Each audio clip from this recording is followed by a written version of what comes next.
Welcome to Monday and welcome to Branch Rock Warehouse. Tonight we are talking 1984. We're going to talk our top 10 tracks. Panels here. We are live. Let's do it. Grant is changing the world one track at a time on Branch Rock Warehouse. Hey, we are live and it is Monday and oh my God, ladies and gentlemen, welcome to the show and look at this panel. This is probably the biggest panel we have. We hardly have any room for the graphics. But tonight we have Johnny Metal, Todd Evans, Ernesto, Yvonne, the Music Man. He's all the way in Norway, for goodness sakes. John the Music Nut, BM Bolt, and DC Tune Time. You know what we do here. We're talking our 1984, our top 10 tracks. So the whole panel has picked 10 tracks that we want to talk about for 1984. So we're all here. We're going to have a good time. We're going to keep it interactive. We do want to hear from you in the chat. So we have a lot to cover. So this is the order for tonight. We're going to go Johnny Metal, Todd Evans, Ernesto, Yvonne, John the Music Nut, Byron, DC, and myself. And we're going to do, what should we? We've got 10 choices. Should we do 3, 3, and 4? Yep. That's what we're going to do. All right. And Johnny Metal is ready to go. We've got his graphic ready. Yep, you got my graphic up, although I'm going to flash the this reissue that just came out, the 40th anniversary, but that's okay. We're not going to take it. Of course, I've got to put that song on there because, for me, that was actually the first song I ever learned on guitar. So I had to put that one up there. Iconic video. Probably with the album that started showing cracks in the band, but there you go. Still a good song.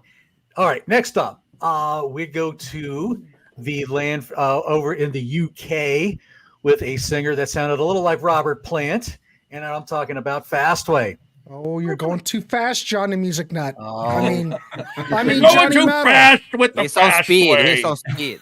Oh, Fast. I don't even know who Fastway. you are. All right, I'm ready. Go ahead. Fastway. So I'm going with a track called Misunderstood. I don't think this was a single or anything, but I love this All Fired Up album. It was their second album. I know a lot of people love that first album, and it is a very good album. But this was like, I got introduced to this one first, and I'll tell you something. I absolutely love All Fired Up. Misunderstood. I love Dave King. He sounds so much like Robert Plant, but man, it just rocks so much. So that's my second. Okay, my next pick. Exactly. Go ahead, John. Go ahead. Oh, I'm ready. Man. Okay, so I will slow it. No, okay, I won't do that. So we, John the Music Nut and myself, we've done a series on this band. This was the one that came after Wasp Wednesday. I'm talking a little bit of Armored Saint because if I'm going to be Johnny Metal, I got to deliver. Nice. So come on, can you deliver? He's delivering. Yeah. Great track from that album. Yeah. Little strange video, but a great staple to this day live. There you go. There you go. Christian says, "Hey, Grant panel, beautiful people. We're all beautiful Christian. in Christian's eyes." You all are beautiful. Thank you for joining us. Beautiful people. Can you deliver beautiful one of my people. picks? Great We song. are the- Well, maybe. Well, we've got a lot of tracks to go through, so bear with Yes. us. So And it's they're going to gonna be fun. We're going to be crossing genres, I'm sure. But I do want to welcome everybody in the chat. I appreciate everybody showing up tonight.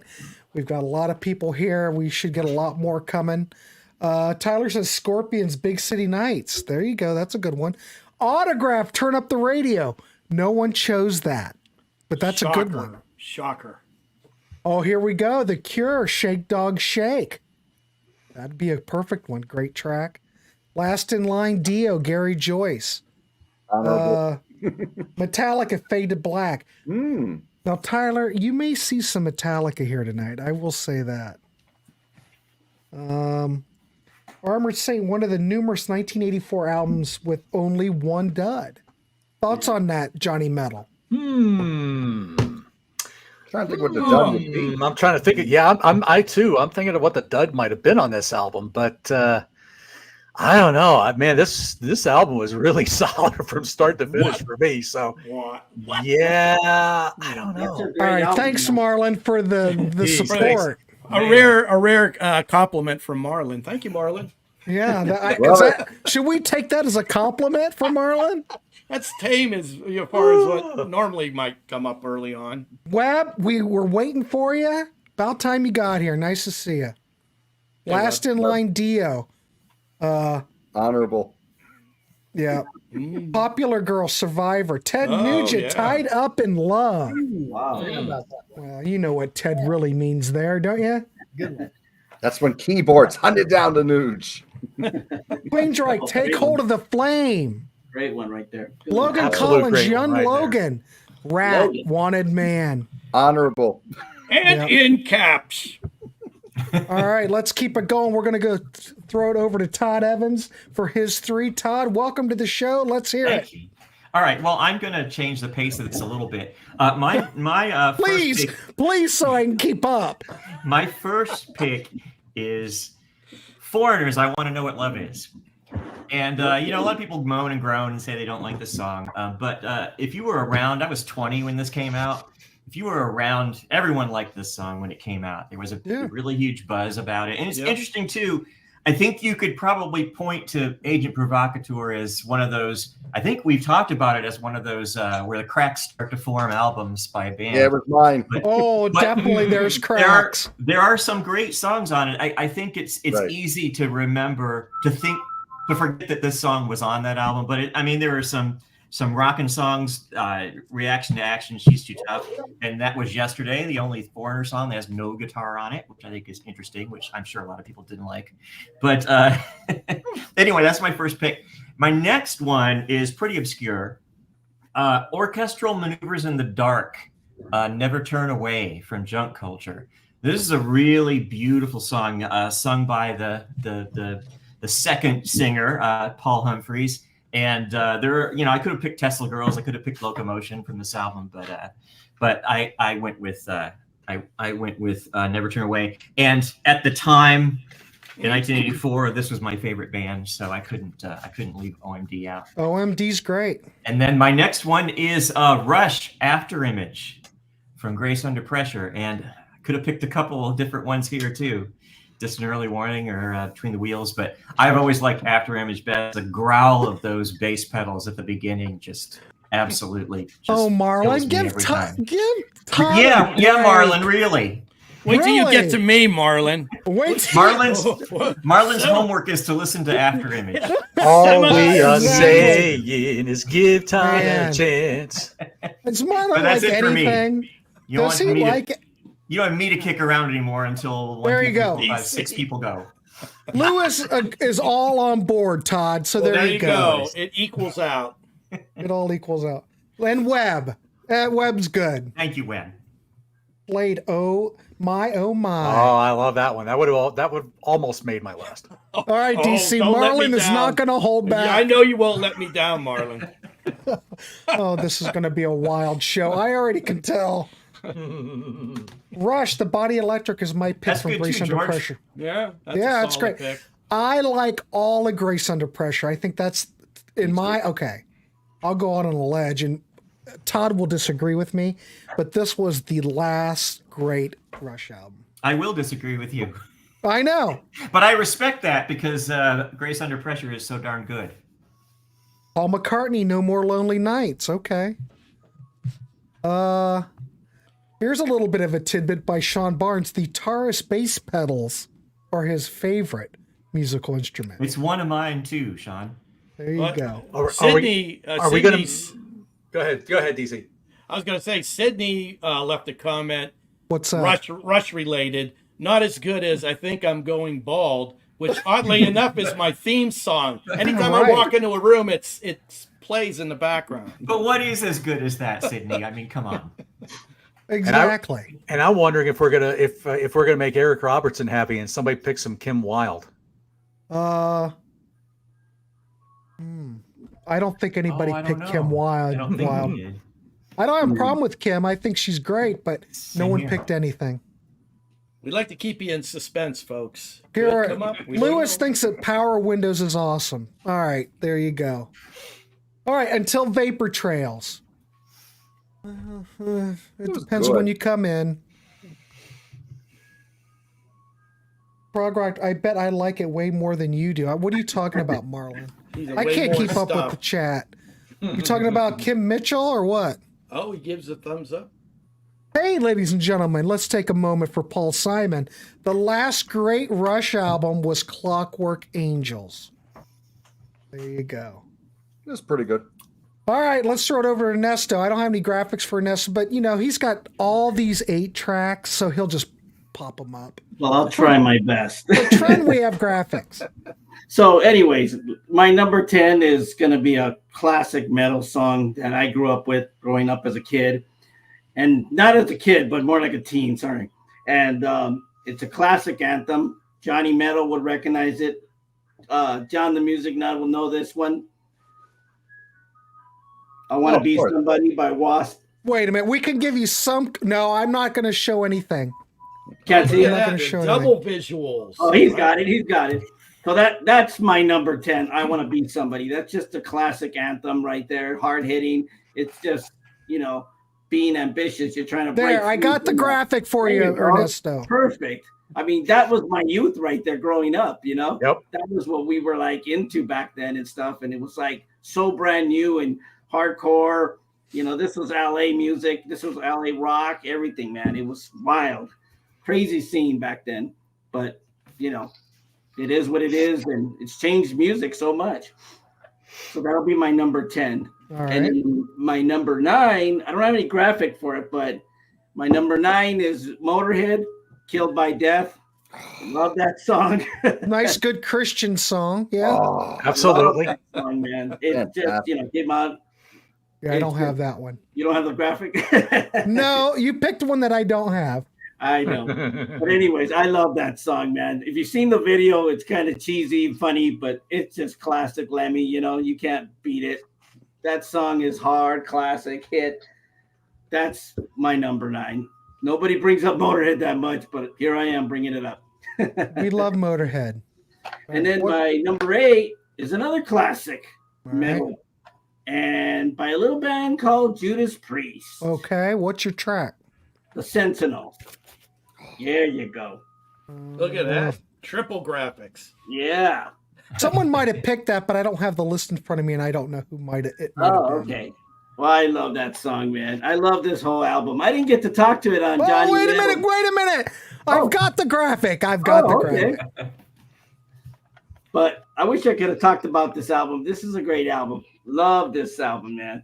Growing up as a kid, man, you're listening to this music, man, it changed your life, man. It was almost better than sex.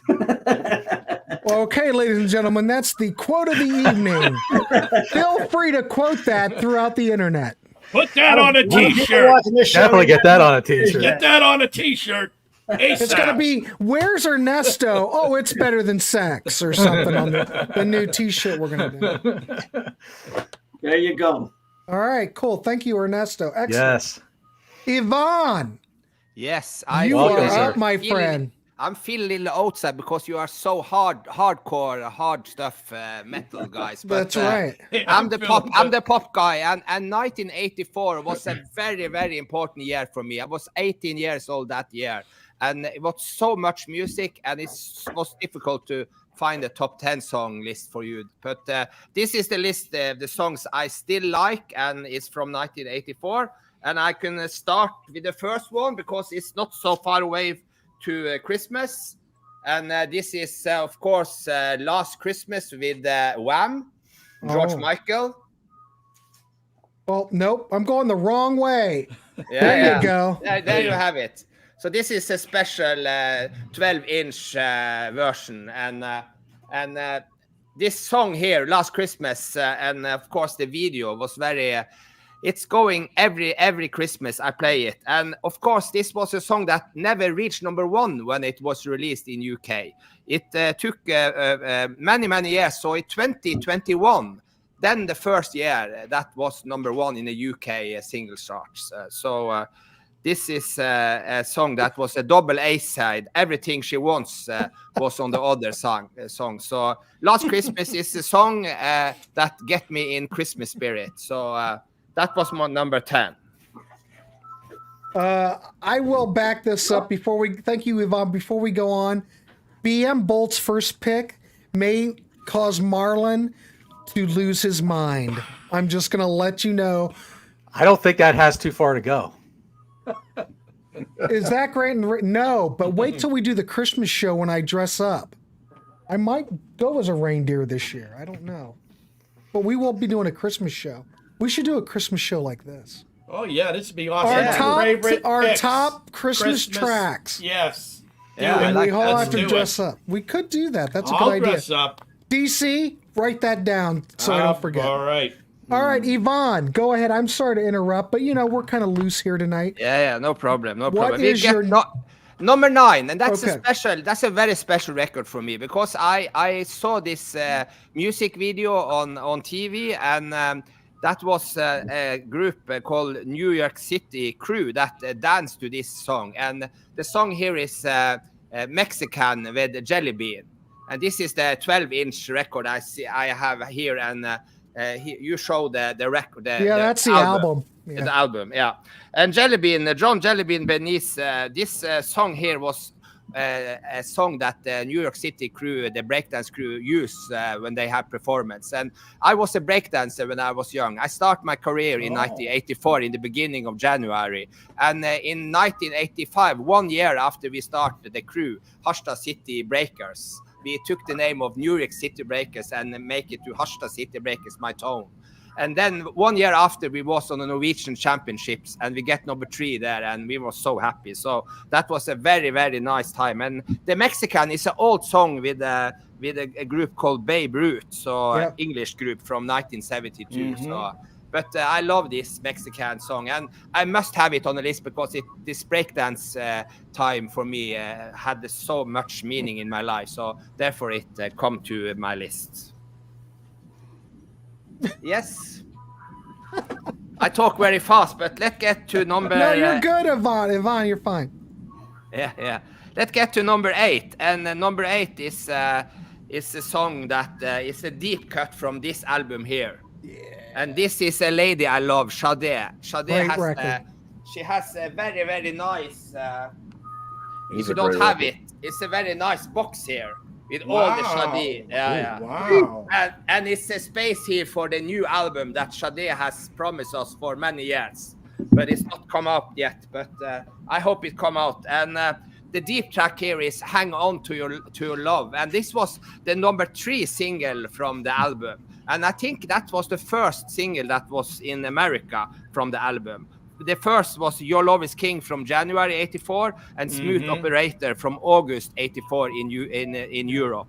And this song here was the number 3 single, but it was the first single in America released. So it was released, I think, in September in America. So that's a fantastic album, Yvonne. Yeah. And this lady here, she's born in Nigeria and raised in UK since she was 4 years old. And I can play Sade anytime, 24/7. It's so nice, very, very nice music. So that was my number 8. Hey, Ivan, how much did that box set cost? It cost some dollars, yeah. Yeah. Wait a minute, everybody. So we know that we love Marlon here. Of course we do. But he does like Sade. Oh, wow. So does that mean his... I think that means Jesus is coming. Okay. Which I never would thought we'd hear anything like that out of Marlon. What is happening? It's all good. It's fine. Nathan, nice to pastor's probably see having ya. a heart attack. Hey, that's Sade album. Oh my God! Actually, a lot of her catalog is really great, though. Oh, she's really is. fantastic. There's not a bad record in their catalog. Love her. Holy moly, a rare Marlon. Gary rules. Well, Gary, where is Gary? Marlon rules. Of course he does. All right, cool. Thank you, Yvonne. Excellent work. Let's throw it over to John, the music nut. What's your 3? All right, so great to be here. Well, hang on to your hats. My number 10 is also Sade, but I went with Smooth Operator. Oh, wow. Boy. Wait, I echo all the sentiments that all my friends said here. Great album. I got to find it, though, John. That's okay. I like that song also. Yeah. Oh yes, that was her first big hit in the U.S. Your Love Is King was the first single, but Smooth Operator. There, I got it. Smooth Operator. Yeah. Yeah. I can't say any more that everyone else said. What a fantastic track. Oh, I mean, she's a stunner. That band is fantastic. The band was actually called Sade. It was like the Alice Cooper was originally the band Alice Cooper. Yeah. Oh, interesting. Yeah. Yeah, the band was that's a fun actually called fact Sade. for me. Mm-hmm. So, but that record, that first album, though, wonderfully produced. Yes. Still stands up. Case closed. Logan says it's too sexy for him. Come on, Logan. Come on. Jimmy says smooth operator, unlike me. What the? Not smooth. I'm not. I'm not smooth. There you go. Number 9. Okay. Let's go post-punk. Do we have any Husker Du fans in the chat? Because I love that band so much. Going for Charter off of Zen Arcade. This album is a tour de force. There's going to be another post-punk band who released a tour de force album this year too that I'm going to talk about. But this was the first of their great albums. I think they made 5 great albums right in a row. And this is the first and fantastic album. But I mean, you want something eclectic, but with a lot of craftsmanship on it, you got it right here. And Charter Trips is an excellent track. What a catchy riff on there. Great performance by the band. This is one of the Bob Mould songs because Bob Mould and Grant Hart wrote all the songs. This is fantastic. Now, there you go. My number 8. And I'm going to bring my only prop because, some people have great comments. And this one's for Eric Robertson. This is one of the best opening tracks on a heavy metal album, bar none, in my opinion. And I'll tell you what, David Wayne, rest in peace. He had a voice that can raise the dead. And I'm talking about Metal Church. Yeah. The song is Beyond the Black. Fantastic song. Fantastic album, too. Probably my favorite Metal Church album. And they got a whole bunch of really strong ones, but fantastic album. And this is like riff after strong riff. So many great riffs on this song, and it's just so intense. And it starts with this very atmospheric opening, and it just brings you in. It is a killer track. They usually close their shows with this song as well. But if you've never heard this album, and if you love heavy metal, you have to give this a shot because this is a fantastic album from 1984. Metal Church Beyond the Black. I originally heard it on Megaforce, and then later on, Elektra bought out their contract, and they released several albums on Elektra. So there you go. There's my number 8. Excellent. Thank you. Top notch. More on that album a little bit later. There you go. A little bit of the tease. All right, BM bolts up. So I just need to say one thing, Marlon. You need to. I hope you're ready for this. Well, I try to not always pick the same bands every year. It's not always easy because there's some bands you just really like a lot. But right. This time, I really decided to embrace pop for at least one pick. So I went with a song that it's a guilty pleasure of mine. I'm not really a fan of this artist, but this one song I really dig, and I can't get it out of my head. Today it was in my head all day long too. So I'm going to go with Madonna, Borderline. Nice. Ooh, there you go. Nice pick. I can't get it out of my head. I don't know what to say about it. Well, she's on the borderline. One of my songs, I guess. And does that have any influence for Mrs. BM Bolt?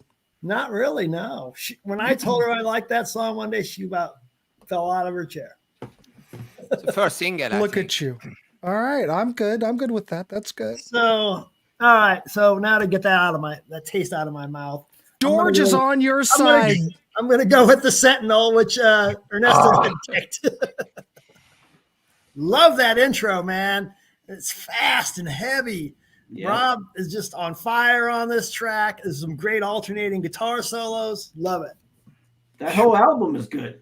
So I'm hoping Marlon can forgive me for my first pick now. Yeah, I'm going to see if Marlon weighed in. He may have stepped away and started watching the playoffs. He gave up. Playoffs. Playoffs. I'm kind of disappointed that Marlon didn't stick around. Oh, wait a minute. It's too late to apologize, Byron. He holds a little grudge. I've noticed. He may hold a grudge. Madonna got worse every album, but that track is good, Eric Robertson. Okay. She had some good pop singles before she sold her soul to Satan. I mean, early on. Yeah, but I never was into Madonna. I never Not as a got it. lady. She got her nose so far up her rear end, she could touch her lower intestine. I don't like her as a Jeff. person. She like a virgin. No, Jeff. Oh, there's Madonna, a big difference, there's Jeff. a big difference. Very big difference. Huge difference. Hey, wait a DC. minute. Madonna went to high school about 20 miles from where I am right now. I don't blame anyone in Michigan for disowning her. Oh. I'm sure Madonna's very nice. DC, do you like the older Madonna or the younger Madonna? As far as a person, Yeah. as far as music goes, her early stuff, she had some really great singles. Then Those first three albums weird. are really good. One of my friends illustrated Madonna's children's book. Oh no. She was on Leno, and she tried to present. cut out? She presented Jay some artwork from the book. They were just prints. We cut out for a minute. She never mentioned the artist on her book. She let people think she did the illustrations too. Oh, okay. My friend says he met her and she was very nice. I said, yeah. All I needed to see was Truth or Dare, and then I knew all I wanted to know about. Madonna. I never saw that. I never saw her book. I don't. Yeah. I never cared. I could care less. Well, It's don't not worry. flattering. When she turns 80, she'll do a photo shoot, and we'll all be nauseated. Yeah, I Grant, have you no idea. didn't buy this erotic book from Madonna then later. I've never the sex book. Even the possums would I die never on that saw one. anything about it. I knew it came out. I never saw it. I Wake me got up when plenty of someone ladies. picks listen to Jeff Halverson. Wake me up when someone picks Was, Shanker, or Accept. Wasp was picked. We already picked Was, and it'll be Jeff, picked again. So but you were late. You were late. When you're late, you lose. And Accept didn't release an album in '84. Such controversy tonight. It's really getting people worked up. Marlon, 100% on that. I'm with you 100%. All right, I got one more here. Okay, keep going. Sorry. All right. Well, this was next track was my introduction to the band. It was not their first album though, but it was pretty early in their career. And I'm gonna go. Todd might like this one. I'm going to go with South Central Rain by REM. I do like that one. Such a good song. The jangly guitars, the mumbling vocals, the great melodies. What do you not like about REM? I mean, a lot of people don't like them, I suppose, but I love their early stuff. So I'm going to go with that as my third pick tonight. Okay, cool. Excellent. Yep. That is an REM promo poster right there of Reckoning. There you go. I could have picked a lot of stuff off that first that particular album too, but I went with that one. That was probably the biggest hit. All REM's good. Yeah. Todd and I talked about doing a show on REM, but we've never ever done it yet. That was a long time ago. We talked. That was about a long time ago too. I thought you guys did the whole collection. No. No. Wow. We did Matthew Crazy, I felt Sweet, like you but guys did the whole thing. that's all we did. I'm thinking you two maybe. No, that was on Ryan Gavalier's channel. Oh yeah. Todd is one of the originals. He was one of the original guys on Grant's show, right? Well, no. Well, he was on the Contrarians, like when he was one of the early people that were on the Contrarians when Martin and Marco opened up the channel to have people come on for panel discussions. So Ryan's one of the early ones. So yeah. Was Matthew Sweet your first series of Grant, or was there something before it? Okay. No, that's what we started off with right off the bat. Okay, so DC, you ready? I'm ready. All right, take it away. Wow. I'll try not to be too wordy. I want it. No, whatever. I'm ready for your Madonna pick. Go ahead. All right. What I found out in this little exercise is 1984 is the year that I officially stepped away from the Billboard singles charts for my top 10. There's only one song in my 10 from this year, although 2 of them that are on this 100 list, I picked in 83, so there's some overlap. Not only that, but out of the 100 top songs of 84, there are 9 bona fide wall punchers in 7 tunes that are like right on the precipice. Everywhere you see a yellow through a song, that's a wall puncher. Oh, God. So now let's get to the songs that I did like. Okay. And as is the case, just about every year since we've been doing this, I will pick my Todd Rundgren or Rundgren related pick. And this time it's Utopia from the album Oblivion with the song Cry Baby. I could have gone with 4 or 5 different songs from this album, but I'll go for the single from this album to represent the rest. Next up is also an artist who has made my list before, and it's Culture Club with Mistake Number 3. Sorry, Marlon and Jeff. Boy George has got really one of the great soul voices of the 80s. Oddly enough, after this time period of him in Culture Club, I don't like anything he's done. What was this? Well, thank you very much, sir. A Todd picked by DC, so shocked. Well, there'll be more than one person picking this song tonight. Throwing you a curveball in honor of the playoffs. And Marlon, check out my Richmond Roosters cap. I was an Indians fan since I was 5 years old, so I'm dedicated to the Warehouse. I'm missing every part of the game, but that's all right. Last pick for this go round. All right. Let's go for a rocker for you folks out there to think all I got are pussy choices. Let's go with. Oh my goodness! Good Lord, the possum's acting up tonight. I'm a little edgy. I guess.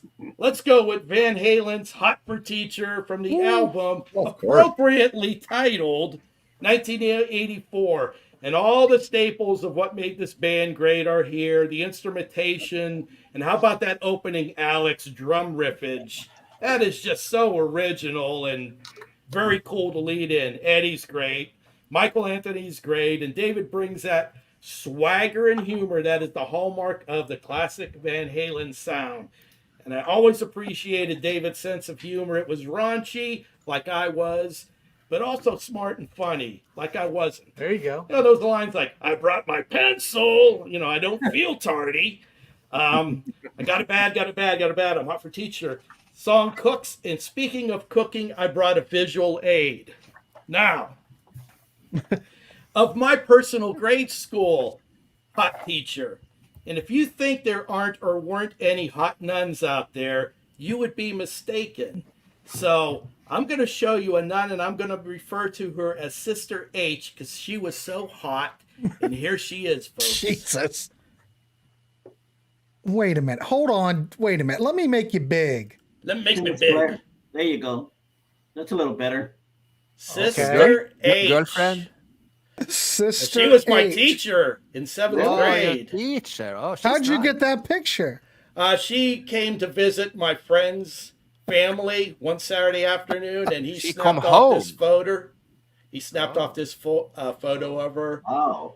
And it looks like she's about 22. She was just out of college. Yeah. Cute as can be. Also played the guitar. Very sweet lady. She left the nunnery a couple years later and got married because we couldn't figure out why anyone that looked like that was a nun. And she had a very successful career in academia at some very prominent colleges where she was vice president. Okay. So I'm done. Being bold, DC is going to hell.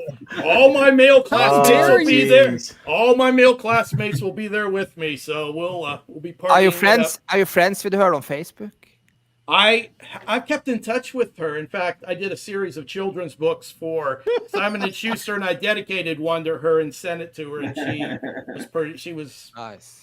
She liked that. Another Push in the Bush story by DC. Nice. Oh gosh. Oh. The Southport Ranch. Wait a minute, isn't that George O'Dowd? Oh my goodness. Thanks, DC, for taking us down the path. You're just getting Marlon all worked up on this stuff. And Kyle and a bunch of other people too. This is a family show. Simmer down. Easy, folks. Easy. Simmer down. Justin's coming back. We got Sade, Your Love is King. Okay, we're back on. Okay, I'm done. Go on. Okay, good. Excellent. All right, my first pick is very much like, well, hold on. Let me get prepared. Is very much like this one I would have to pick. There's no way I could do this show without picking it. And it would be Utopia Crybaby from Oblivion. Absolutely. This is my favorite Utopia song. It is a power pop masterpiece as far as I'm concerned. If Schnee was on here, he said, well, that might be power pop adjacent. I would say, Schnee, go get out of here. So there you go. I think it's perfect. We needed Schnee to be our Charlie Weaver today. Yeah, well, center bottom square. Yeah, should have had him. Well, we're pretty full. We could have fit him in. All right, Thompson Twins. Number 2, Hold Me Now from Into the Gap. This record, who's talking Thompson Twins? Nobody, but I love this whole album. I love Thompson Twins. I could have picked anything off of this record. I think it's one of those perfect 80s albums. And there are certain 80s albums that I could count on my hand from this era that I would say are perfect records. This is one of them. I love it. Nice. Another great song. I agree. Thank you, Yvonne. Another great song that I think someone already mentioned. Nick Kershaw, Wouldn't It Be Good from Human Racing. That's a phenomenal. I love Nick Kershaw. That's a good one. Great song. Love it. In fact, Cherry Red's getting ready to do a box set. I think it comes out in November of all the MCA Nick Kershaw albums. Excellent. The Riddle was also a very good song. Oh, yeah. It's a great catalog. Take My Money. Take My Money. Exactly. So check out some Nick Kershaw when you get a chance. I think it's phenomenal. So there you go, ladies and gentlemen. That's my 3. We'll send it over to Johnny Metal. Okay. Wait. Go ahead, Ernesto. I gotta get going, man. I told you I gotta split. I gotta do something really quick. All right. So just hold on to my list, and then I'll get back to it when we have another chance. We'll have our large Ernesto segment when he gets back. There you go. Right? We'll be here all night. All night, folks. Okay. So NBC is Charlie Weaver. I swear to God. I swear. We still love Ernesto anyway. We love Ernesto, but I'm just saying. So my next pick, this was my introduction to this particular person. We would know of one of her bandmates a couple years prior to this because of how much she loves rock and roll. So yeah, let's go a little bit of Lita Ford with Gotta Let Go. Yeah. Oh my gosh. I fell in love with that woman with that video for that song. As corny as it is, that's what drew me to Lita Ford. So gotta love that song. So it's had to make my list. So is that the BGO CD, the twofer? What is that? Is that BGO? Yeah, this is a BGO with Out for Blood on it as well. How's that? Since it's a BGO and I've been listening to a lot of BGOs, so it probably sounds pretty good. It's been a little while since I've listened to it, but yeah, I recall it sounds pretty good. Yeah, they do a great job on these twofers and what they do. I love what they do. Mm-hmm. All those companies in the UK are all over it. Nice booklet inside. Yeah, they did a great job with it. Yeah. Okay, next album I don't have a physical copy of, and I think I've seen a few mentions about this band. So let's go a little docking, but let's get a little on the light side with Alone Again. I love that George Lynch solo. That George Lynch, I just absolutely love his note selection in that. There's just a lot of feeling in that solo. Great chord sequence. Always loved that song when I heard it on the radio back in the day. So yeah, a wonderful song. All right, my next pick. My co-captain's already mentioned the band, but I'm going to go a different song. So with my Metal Church pick, I'm going with the Very Lethal Gods of Wrath. Yeah.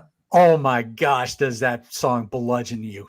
Oh, It bludgeons. It bludgeons. It's a slower paced Power ballad, but it's more of a power ballad. But boy, man, when it picks up the intensity, look out! Absolutely, look out. Yeah, I agree with that, Tyler, too. But boy, Gods of Wrath, man, I just love David Wayne's vocal on that song, especially. You know, it's just a killer version. So there you go. There's my next three. All right, cool. All right. Todd Evans is up.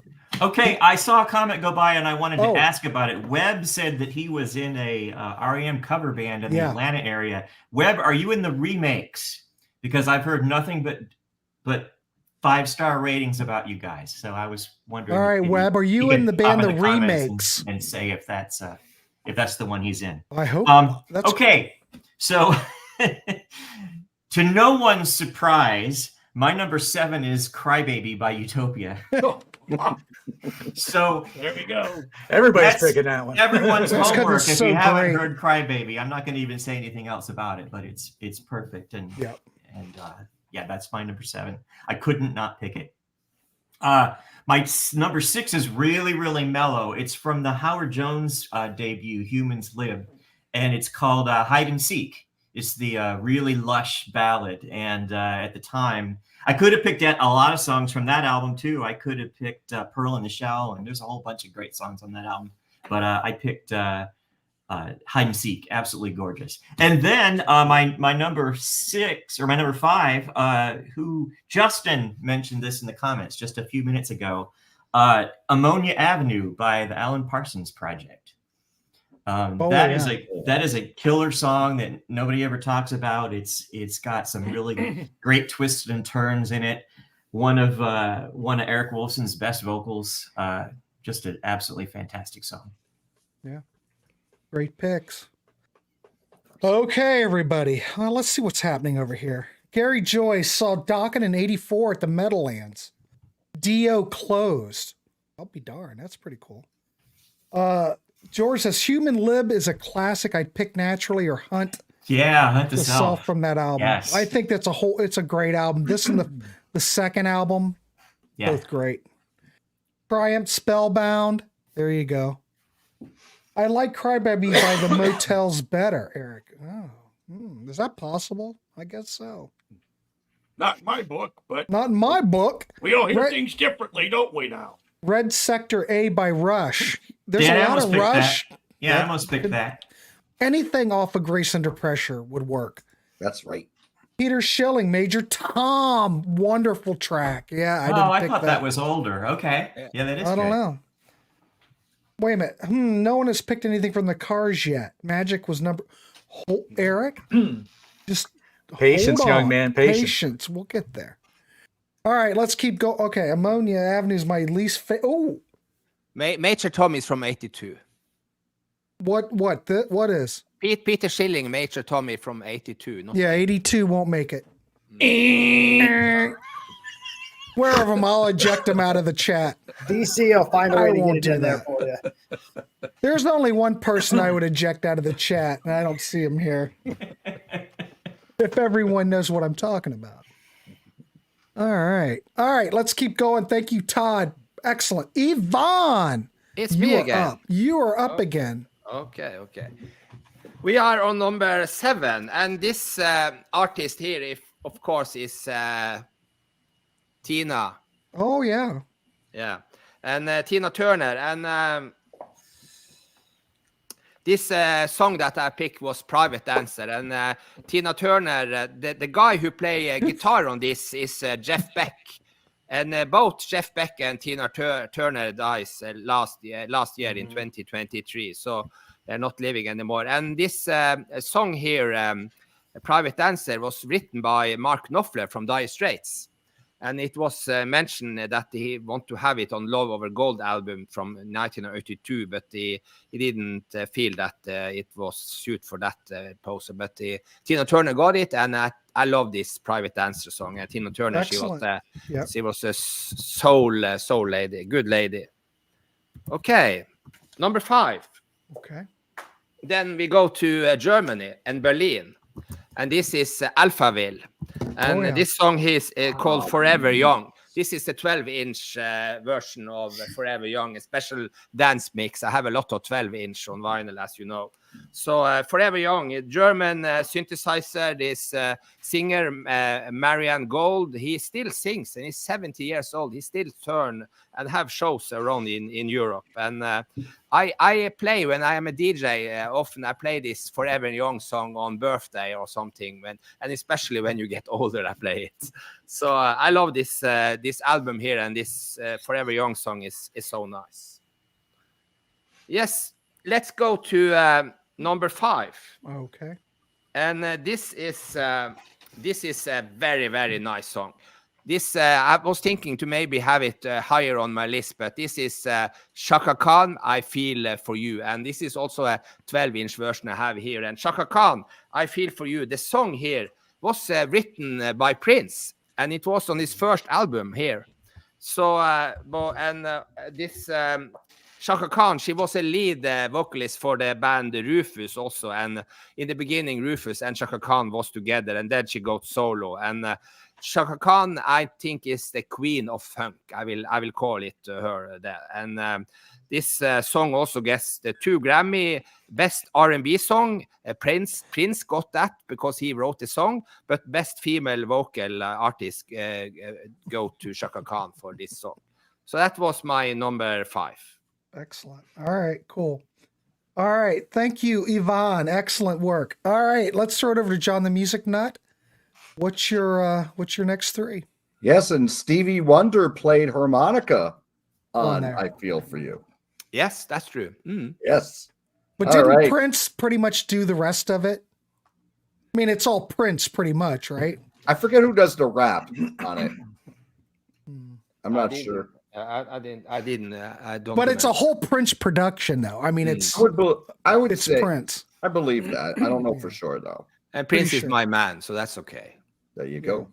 All right. Anyway, go ahead. This is a band we've talked about on the show before, particularly Byron and I, and they actually played this song on American Bandstand back in 1984. One of the great hard rock bands that didn't quite get the brass ring, but I love them to death. It's Y&T, and the song is Don't Stop Running from In Rock We Trust. Fantastic track. I mean, I thought about it. Dave's vocal on here, the performance by the band is spectacular. The guitar solo from Dave is excellent. Just very melodic, has a great hook in the chorus. This should have been a hit single. But A&M didn't know how to push the band, just the way it goes. I mean, if they were on a different record company, they probably would have had a better fate. But Y&T are fantastic. The In Rock We Trust album is my favorite. You know, a lot of people would say Earthshaker, but Don't Stop Runs by number 7. Number 6, Lewis, you named this one. We're naming post-punk again. This is Minutemen. This is off of Double Nickels on the Dime, The Glory of Man. Great record. My favorite record of 84, even though in 84 I was a hard rock and heavy metal guy. I discovered this 20 years later, and I've loved it ever since. This is a fantastic album. If I was to describe this song, it reminds you a little bit of The Police, because D. Boone's guitar is very Andy Summers-like on it, but it's really led by that driving rhythm section of Mike Watt and is it George Hurley was the drummer, I believe? I don't know. Yeah, but he was fantastic. They were all great, but oh, what a fantastic song. Excellent song. Some of the lyrics on here, they don't really make sense, but they're really cool. I live, sweat, but I dream light years. I am the tide, the rise and the fall. I have no idea what it means. We have no idea. But it's awesome. Fantastic track. Just under at 2 minutes and 57 seconds, it's one of the longest songs on the album. There's 43 songs on the album, and it's like 81 minutes. Excellent. Gloria Man, Minutemen. Love this album. Love this song. Thank you. Number 5. Now we're going to heavy metal power ballad country here. Scorpions made a ton of great power ballads, but I don't think they ever touched Still Loving You in that category. Oh my God, is Klaus sing the fuck out of this. Hey, why can John say fuck and I can't say pushy? Why? John, don't hold back. Oh my God, what a sense of drama this song. Fantastic song. Should have been the second big hit single from Love at First Sting, but it charted like number 64 in the top 100. Thank you, Lewis. Appreciate it. But still haven't used my number 5. Love this song to death. But I've loved it for 40 years. There you go. There you go. That stands for something. All right. Thank you, John, the music nut. Let's throw it over to BM Bolt for his next Madonna pick. Yes. All right. Well, this is nowhere close to Madonna. It's Juice Newton. My next song came from an album that basically started me down a really long path. It pretty much created a new genre in rock. And I spent the next decade buying just about anything I could find that was close to it. I'm going off of his first Yngwie Malmsteen album. I had never heard him prior to a friend of mine bringing over this album. Oof. And I mean, I played guitar, I was pretty new to playing guitar back in those days. This just blew my mind. I was stunned when I heard this guy playing. He took Blackmore and Uli John to a whole new level. He just did. I mean, people don't like it. A lot of people don't like this stuff. But man, it just blew my mind. Oh, Black Star is a masterpiece. So I'm going with Far Beyond the Sun. Yeah. That's a great one too. Yeah, they're just Grant, what were you going to say? No, I was going to ask you what the new genre was called. Noodling? Classical guitar. I thought it was called noodling. Well, okay. Like neoclassical shredding. Shredding, yeah. Or as somebody described it to me, musical vomit. Or soulless noodling, maybe could be. If you have an appreciation for Paganini, then you might appreciate something like this. Absolutely. Yeah, I completely agree. I'm more one of those guys who'd rather listen to David Gilmour and when his guitar really says something, as opposed to a guy that can just play a lot of notes. Well, if Gilmour could play a lot of notes, he'd probably play a lot of notes. And I'm not slamming Gilmour. Just not how he's wired. I'm not slamming Yngwie. I think what he does is fine, but if you like if I don't want to hear a lot of notes, I'll listen to some blues or some Gilmour. If I want to hear a lot of notes, I won't throw on Yngwie that much anymore because I've probably set the internet on fire. Let's see. Anyway, Jeff says, "Wait a minute. Let's hear what Jeff has to say because he's already hates everything we've already mentioned." Malmsteen's fast and good at what he does, I guess, but it puts me to sleep. Okay. Here we have a quote from 69, musical masturbation. Getting a little saucy here. How about you throw up some of the positive comments? I'm trying to see. Yngwie, great pick. Give me Larkus Stream Sweet Opus 4. Yeah. Same album. It's on that album. Same album. Okay. Yeah. There you go. There's a positive one. That was all it, though. Lewis says too much metal, guys. Keep it light and poppy. Sorry, Lewis. It's going to get worse with me. I got you covered, Lewis. I got you covered, too. Don't worry. All right. Sorry, Byron. Keep going. All right. My next track, I'm going to go with a guy who really kind of hit his commercial peak around this period with a couple solo albums and a band project he was in. So I'm going to go with Tony Carey, A Fine, Fine Day. Nice. He was really, at this point, I mean, Planet P was doing pretty well, and he was getting quite a bit of airplay off of this album.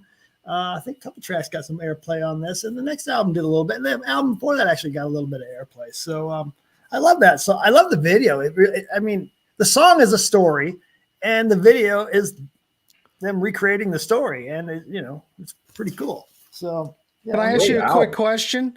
Sure. I have never heard this record. I'm familiar with the cover because it was kind of popular, but it really didn't sell very much. When I'm very familiar with the Planet P stuff. Now this I haven't heard. How different is this from Planet P? The first Planet P is very kind of science fiction based. The way I get that kind of a vibe off of it. Where his solo albums don't really give you that vibe at all, but musically they're not that different. Probably a little less keyboards on the solo albums, but I'd have to really think about that. The Planet P stuff is a little more keyboard based, I think. Well, okay. I guess my question is sci-fi futuristic stuff. If I love the Planet P stuff, I would probably like the Tony Carey catalog to some degree. Yeah, this is. It depends. What do you?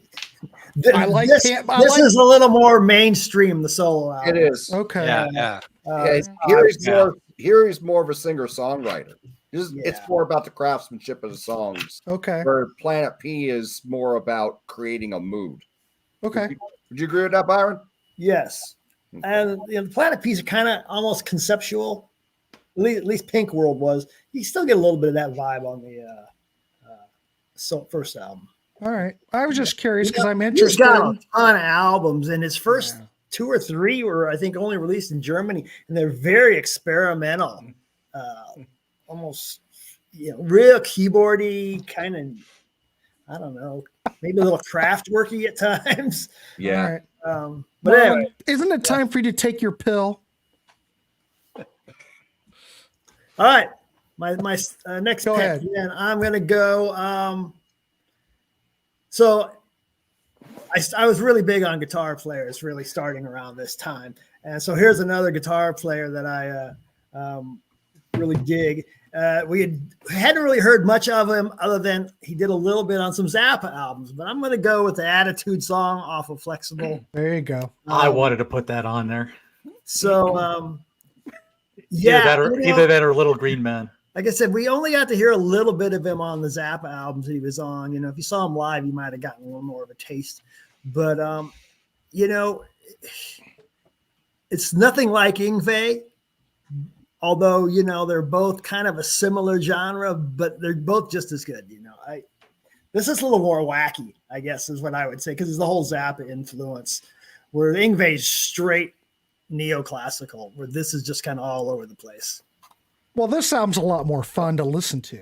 I mean, Oh, yeah. Yeah, it's you just hear the not Zappa influence on this. It's wacky at times, and there's a lot more variety to this. So. Tyler, I love all that Robert Plant stuff during this era. Honey Drippers. Oh, I love all this early anything really Robert Plant solo related. I think it's just great. Marlon never got into Vi, ladies and gentlemen, so keep that in mind when we're dealing with Marlon. I guess the first song we should Yes. let him hear is not the what was the song that There's Something Dead in Here?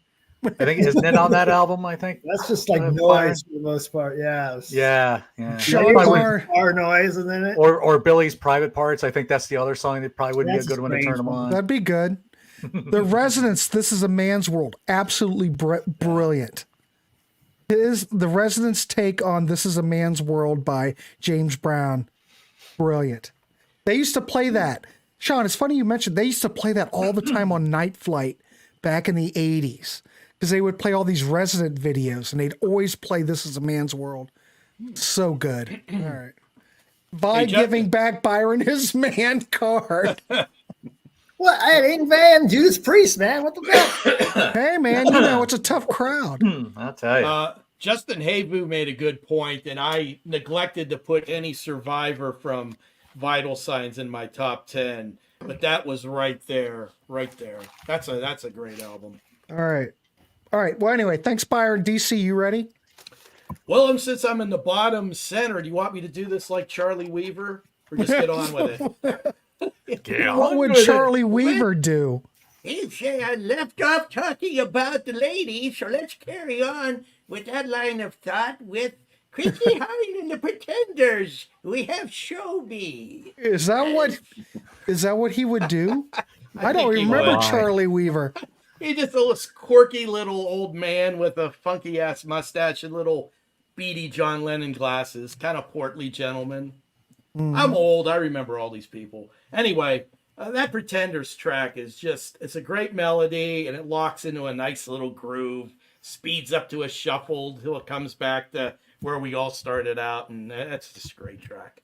Next, and it's been mentioned before, a sultry track from, not oddly enough, a sultry lady, Sade with Your Love is King. And sorry, Marlon, but this starts out with some sultry saxophone. And then the wondrous Sade brings her unique, soulful vocal vibe. And we also have strings. And then in the end, we also get a sax solo to top things all off for Marlon. Chef's kiss. Now, my third pick, also a lady, is Pat Benatar with the Ooh Ooh song. And you heard that right. The audacity of Pat and the band to mix rock, new wave, doo-wop, a cappella, farfisa organ, harmonica and rockabilly in one song, and it works. You just have to tip your cap to that. And this song is just so freaking infectious. And some days I could just put it on a loop and I'm happy. Yeah. So I'm done. Yeah, all Second that Pat round Benatar stuff's great. I don't have a problem with that at all. I love that Ooh Ooh song. She's getting pretty commercial at this period, but it's okay. It's not bad. I'm all good with commercial and pop. And somewhere Jamie Laszlo is like, yes, finally. That old man finally is bringing it. I mean, I do have a Pat Benatar poster right there. Oh, she's you go. astoundingly cute to my eyes. All right. Beautiful, beautiful woman. Okay. Thank you, Yep. DC. I will go now. No, really. Thanks. I appreciate it. All right. I got to scroll. It's a lot to scroll through. All right. So I did. I'm on my fourth one. Okay. Here we go. This was brought up earlier, and I can't remember who mentioned it, but you know, I love April Wine. So I'm going to go with April Wine's Sons of the Pioneers from Animal Grace. Great This track. isn't such a, well, some people like this album more than others. I don't think it's too bad, but the band was falling apart at this point. So for a band, falling apart, I don't think it's a bad effort. Side one, I think, is stronger than side two, but Sons of the Pioneers is phenomenal. Phenomenal. My next pick, I love all this stuff, and I'm proud to say that I do. All those RCA albums, I am down. And it's Rick Springfield, Love Somebody from Hard to Hold. I love all that stuff. I like his 70s stuff. Mark me down. If anybody knows, what's the Red Locust? Red Locust is an excellent album. It's that with the, who was the rhythm section? Help me. The brothers, bass player and drummer. Oh, Bissonette brothers. Yeah. So what it is, it's Greg and Matt with Rick, and they put out an album called The Red Locust, and it's very psychedelic to some degree, very Beatle-y, very 60s influence. Phenomenal. That You'd new have Rick, to hear that new Rick Springfield album that came out last year is very good as well. Yeah. So this guy's pretty consistent. He's going to be coming to Birmingham here next year. I think it's an acoustic tour with Richard Marx. There you go. That'd be all right. And that song is from a movie. Yeah, Love this is Somebody. from Hard to Hold. Yep. Not a good movie, Not a good No, no. movie. but it's from a movie. Yeah. Good soundtrack. It's got Peter Yeah. Gabriel on it. Yeah. All right, my number 6. I'm going to go with one of my favorite. This truly is one of my all-time favorite albums in 1974. And it just popped into my 74? head. I mean, 84. Hell, maybe even 74. I'm on a tangent. So I'm going to go with the DBs. Love is for Lovers from Like This. This came out on Bearsville. Wonderful record. There you go. Look, Todd Evans. We didn't even plan that. We With the didn't plan Todd, I actually Sarah- have that. Sarah, I actually give have us that a moment. 45, Todd. Really? Yes, I actually have that 45. But anyway, I love the Yeah. DBs. Yeah, hello, it's me. Yeah, I love the DBs. I love this whole album. I could have picked the whole record. Great record. Didn't sell squat. Still a great record. All right, so that was 4. All right, that was 3. All right, Right. Johnny Metal. all right, folks. You're If y'all are wanting the metal stuff, here it comes. So let's go to Southern California, and let's just amp up the speed and amp up the aggression from the Haunting the Chapel EP. Let's go some Slayer with Chemical Warfare. Oh yeah. I'm surprised they didn't play this on these couple festival shows that they've done, but this was usually a live staple for them. Just a long epic song. Great track. Absolutely love this one from Haunting. This is really where the real Slayer comes in. I don't care much for the Show No Mercy album. It's got a couple of good songs, but for the most part, I'm not. Man, somebody upstairs is banging around upstairs. I'm not a huge fan of the Show No Mercy album. It's okay, but not the best thing. Wow, I'm not sure if that's a good thing or a bad thing there, Mr. Prog Rock dude. But oh geez, Marlon, bar she blows. Okay, maybe this pick will be a little bit more up your alley, Marlon. So now we go up to a little north of in California, up into the San Francisco area, to their second album, Ride the Lightning, Fade to Black, Metallica. There you go. Nice. I just absolutely love that song. Great solo, great feel, great emotion through the whole thing. Robert, well, sorry, I can't please you there either. So there you go. But absolutely some crazy track. Marlon, I will agree with you on that. I don't really do the satanic stuff either, but Slayer was probably about as far as I went down that path. So, well, I'm going to throw this out there. Is it just a shtick, or are they? It's like if you listen to Ghost, they were throwing all that occult stuff out. It was just shtick. I think for Slayer it was just a shtick because they got away from it pretty much after Hell Awaits for the most part. Yeah. So they really kind of got away from that kind of imagery, and I think they just kind of focused more on just death and horror and all that kind of fun stuff. So my next choice, the album's been mentioned, but I'm going to go with the lead-off track from Defenders of the Faith. Okay, little Free Will Burn in here. Yeah. There you go. I mean, that okay, it may not be as majestic as Hellion and Electric Eye, but boy, that song it's just an energetic opener that just comes at you and just all guns blazing. So great track from that album. Loved this as a teenager when it came out. So fun album as John and I have already discussed on the Year of the Priest series. That's right. So yeah, I could have picked a lot of different songs on this one. I figured a Sentinel would probably be picked. Love Bites. The Osmonds are Mormons, so who knows? Anyway, my last pick has already this song has already been mentioned. Of course, Wasp is my go-to band. Of course, I'm going to pick I Want to Be Somebody. No, I'm not picking Animal for somebody else who was saying Animal. Animal doesn't match up to anything off this first album as far as I'm concerned. I could have picked anything from it, but I Want to Be Somebody was where it all began. Need I say more? I have a question, though, about that. There you go. Yes.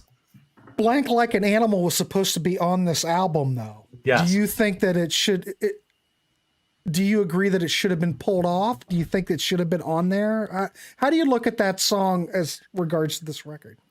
Honestly, I'm glad. I mean, if they wanted to get the album out, I think it needed to be off the album. Okay. So I kind of get that. For me, I mean, I like the song okay, but I mean, when you listen to the rest of the album is like a heads and shoulders above Animal, in my opinion. So the Animal wouldn't fit. Is what you're saying? I don't think so. It's an okay song, but it's just, songs like Tormentor, Sleeping in the Fire, Torture Never, all those songs, in my opinion, were far better than Animal.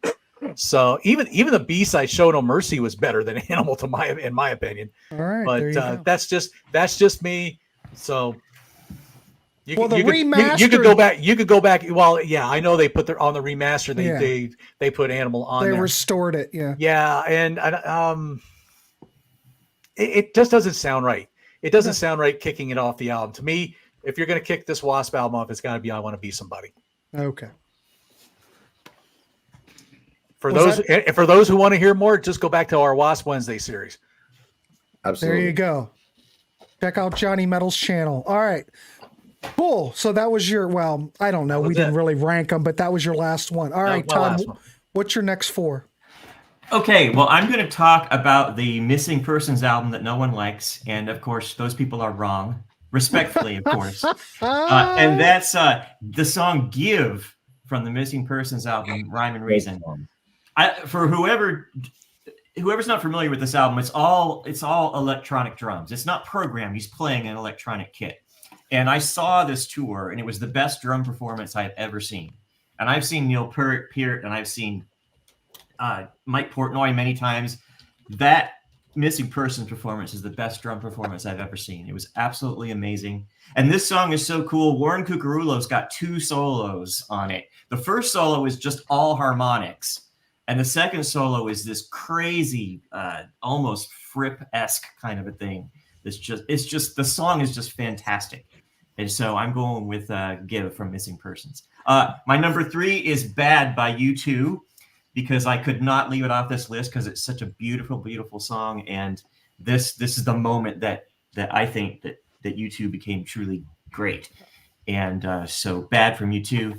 My number 2 is Heaven by the Psychedelic Furs, the home of my favorite guitar solo of all time from John Ashton, one of the most simplest, most beautiful guitar solos that I've ever heard. And this song pops into my head because of that solo almost daily.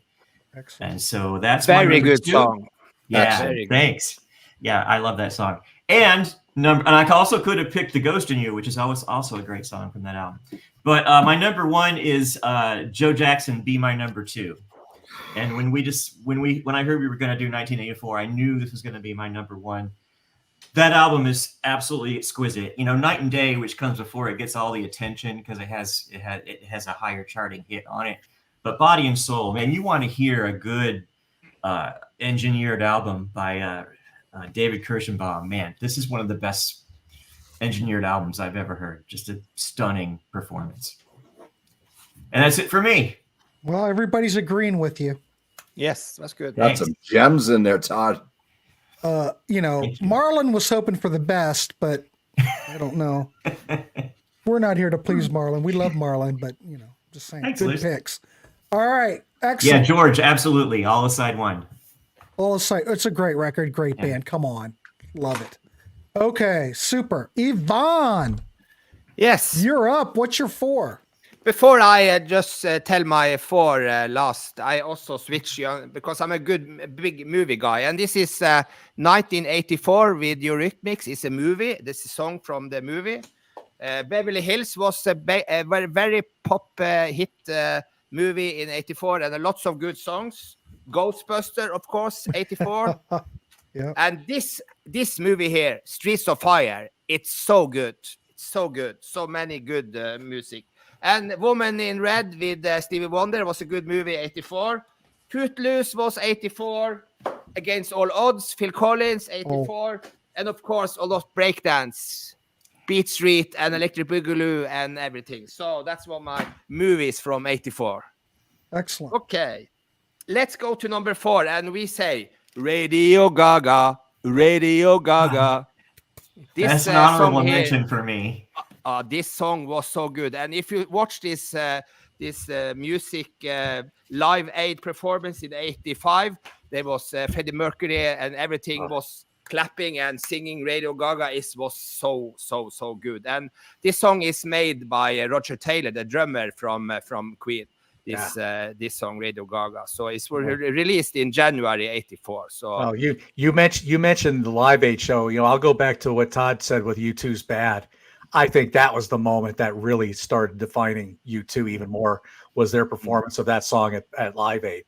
Yeah. Just me. No, you're probably right. A lot of things changed after Live Aid, Number 3, this is a song, a summer song. It's Don Henley, The Boys of Summer.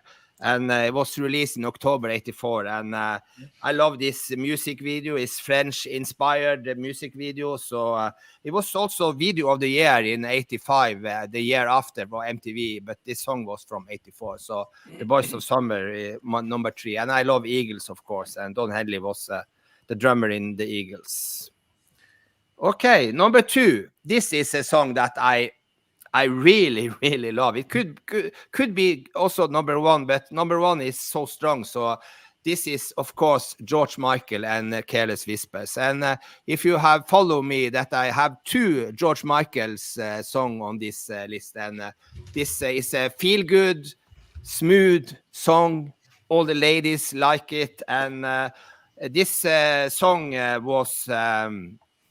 was 3 weeks in number 1 in UK, and a movie, Frankie Goes to Hollywood. Frankie Goes to Hollywood is an honorable mention. I love Frankie Goes to Hollywood, but they have 2 tribes, 9 weeks at number 1 in UK, and then George Michael come with Careless Whisper. So, and it was the number 5 song in '84 for the sales in UK. Do They Know It's Christmas with Band Aid and Relax and 2 Tribes, and Stevie Wonder was before this song, but I love it. It's the second single from the album Make It Big, of course. So I have to give Muscle Shoals, Alabama, a little bit of a plug, because a demo was done of Careless Whisper up at Muscle Shoals, Alabama. Okay. So I have to give my current state here a little bit of love, and I've actually heard that version. It's a little different, but you could definitely get the idea of where the song was starting to go towards. So that's pretty good.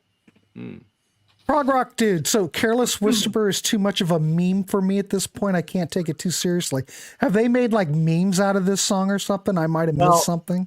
Well, prog rock dude, I can tell you that if you go to McClintock's mashups, he mashes up Careless Whisper with Love Gun. That is good. I've seen that. I'll have to check that out. That guy is a genius, isn't he? He is fantastic with those mashups.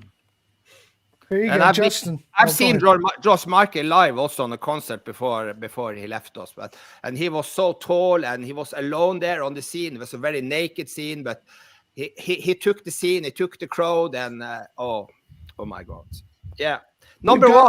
Well, Yvonne, I must say you're getting a lot of good reception for your picks. Hey, Rick. Rick DeLope is a friend of mine. He's in my family. He's from New Orleans. I told him that I was on the show. So say hey to Rick. Hey, Rick. Welcome to the show. Nice to see you.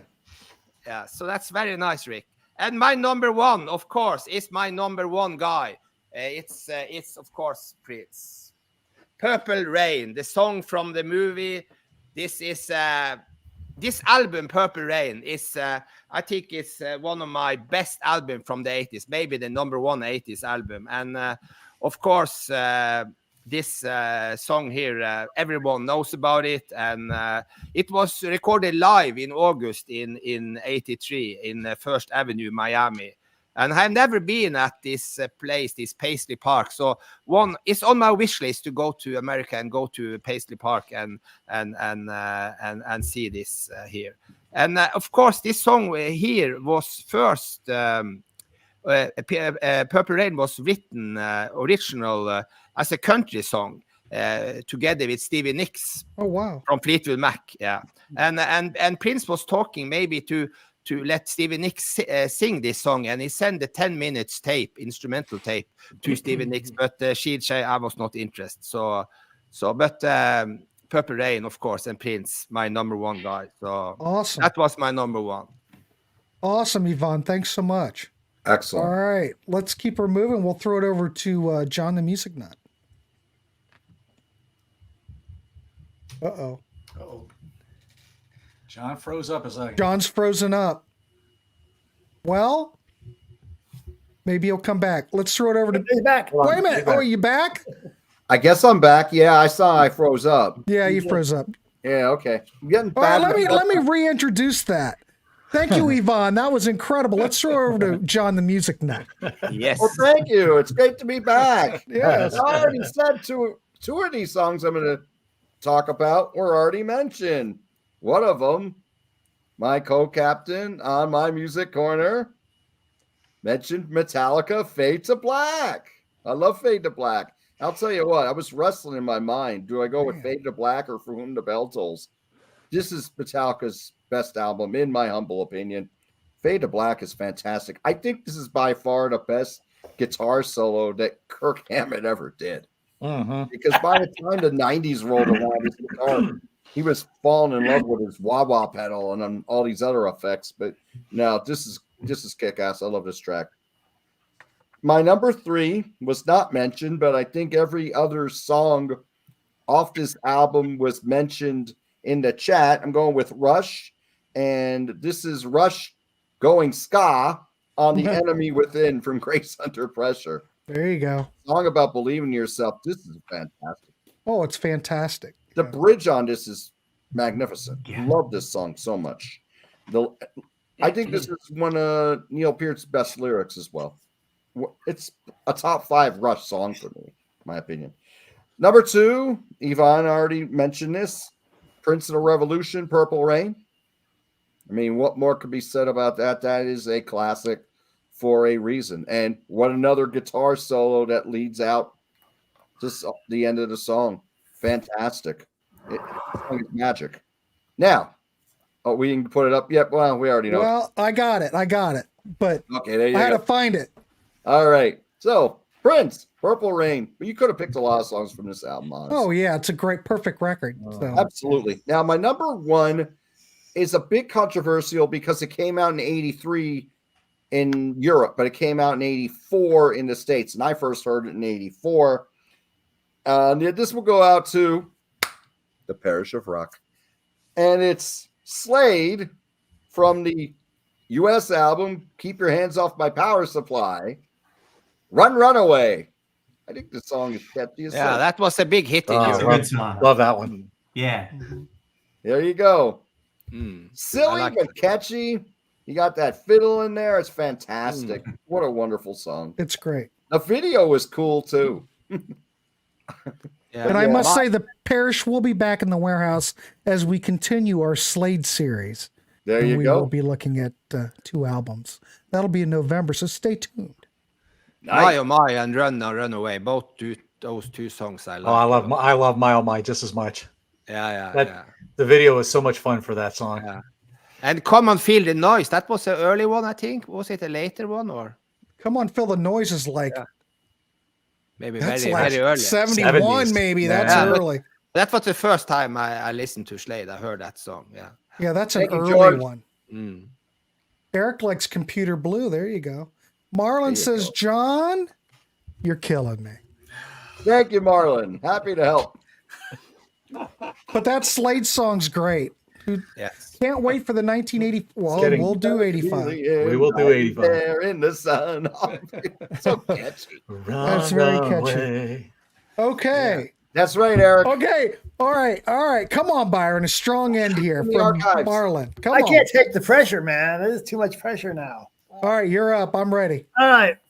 So I'm gonna go with I'm Oh, I know. This is good. gonna go with Three of a Perfect Pair. Yeah. Yes. Three of a Perfect Pair. There you go. You know, these guys could write like a Beatles melody over the top of these dual atonal guitar things with these weird time signatures, and it just would work. And they did quite a bit of that. What a song! It's even got like the kind of a video game style solo in it. I think Adrian did something like that on Talking Heads. Remain in Light. Made in Light off Yeah. that album, right? So so that's going to be one of my picks. Okay, That's great. this album's been mentioned a couple times tonight, but I'm going with a song nobody's picked. All right. This song absolutely crushes. I'm going with Creeping Death. Ride the Lightning. Wow, man, this song. Oh, yeah. Yes, slays. You made a remark about Kirk soloing. Yeah. I'm going to say I never really liked him as a soloist for the most part, but I thought he really did a hell of a job on this track. But John just Agreed. I don't Agreed. know what's going on. Yeah, but that album, his solos are great, but they got worse and worse. I mean, at a pretty fast clip after that. I wonder if he's kind of ripped off a lot of Mustaine on the first album. I don't know, because I think Dave probably played. Well, there's stuff on here that he wrote too, wasn't there? Yeah, there's a couple of songs. Yeah. So I don't know if he was leaning on some of Mustaine's type of solos on the early albums, but later on, I didn't really care for him that much. You know what, Byron? I don't know what to do because Marlon does not like that either. Oh. Well, yeah. Oh, you like Sade? But he likes Sade. I'm doing what I can. He's giving us shit about our man cards. And he's a Sade fan. Makes Your no love sense. is king. Your love is king. Maybe when we get to 1987 or whatever it was, maybe if I say The Great Cat, maybe he'll like that. Lewis says Marlon's grumpy. He doesn't like anything. Marlon's in that part of his life where he's hey kids, get off my lawn. That's what he's in. All right. Okay. All right, Byron, go ahead. Another album that's been mentioned a little bit tonight, but I don't know if anybody picked this track or not. I don't think they did. I think they picked other tracks. I'm going to go with Distant Early Warning off of this. I think Todd mentioned it as a... That was my number 2. It was very close. You're right. I think everybody's mentioned that album except Yvonne and myself. I didn't Yeah. I didn't talk mention about it. Rush a lot on the shows because everybody talks about Rush. I've said that before. But this was one of my favorite Rush albums, really. Like Grant was saying, it's really top notch. To me, this track, it's got a real Police vibe to it. You know, with the guitar chords, just the kind of the ambiance that he creates with the guitar. Love that track. So my last pick, I'm going to go something a little more conventional. Mm-hmm. But I'm going to I don't know. Is it? I don't know. I think most people would probably go with I Can't Drive 55 off this. I'm going to go with Two Sides of Love. I just think it's a great sing-along type of song. That's a good one. And you can just sing along. It's a cuddle. It's great. Did you just say it's a cuddle? I said no, it's a good one. Oh, I thought you said it's a cuddle. No. I don't know. I was going to nudge up against DC there for a minute. What? Sammy was The possum might get in the way. With the possum. Yeah. Oh, yeah. Sammy was really peaking out by this album and the two before. And it kind of makes me a little sad that he joined Van Halen. I mean, the Van Halen stuff's pretty good, but I wish Dave would have stayed with Van Halen and Sammy would have stayed on his own. But Swept Away is another great song on that album. I always loved Swept Away. Yeah. I prefer Three Lock Box and Sandhampton over this album, but still it's a solid album. Even the next album after he joined Van Halen was pretty solid too, though. What were you saying, Grant? I totally forgot what I was going to say. Sorry. I swear to God, I forgot. I don't know. Something. Oh, how do you feel about the album? You know, of course, he joined Van Halen. He had didn't he have one more record in his contract? Yeah. And he did that solo album. That was I like that album a lot. I like that album quite a bit too. Yeah. There's some great songs on there. Yeah, Give to Live. Give to Live's great. Slide, yeah. Hands and Knees. Yeah, that's a good record. Yeah, it's solid. Great. Marlon. 84 was much better year than you guys portrayed. Well, where's your list? Well, we mentioned Marlon, Sade. I haven't seen Marlon's list yet. Yeah, Sade was mentioned 3 times, sir. You should be happy. Yeah, my God. David Lee Roth is an awful singer. Well, I don't think Dave's the best singer. I don't think a personality. He's a not, showman. Yeah. He's not a live singer, but I think he sounds great in the studio. I'll throw it out there real quick. Have you heard a lot of these tracks that he's been throwing out on YouTube where he'll interpret like an old song of his? And he's just doing it. He sounds fine. It's live that he can't perform. Marlon is only scratching the surface. Ted Temple, I remember, said he wanted Sammy Hagar to sing in Van Halen early on back in the day. He sounds like someone off the street.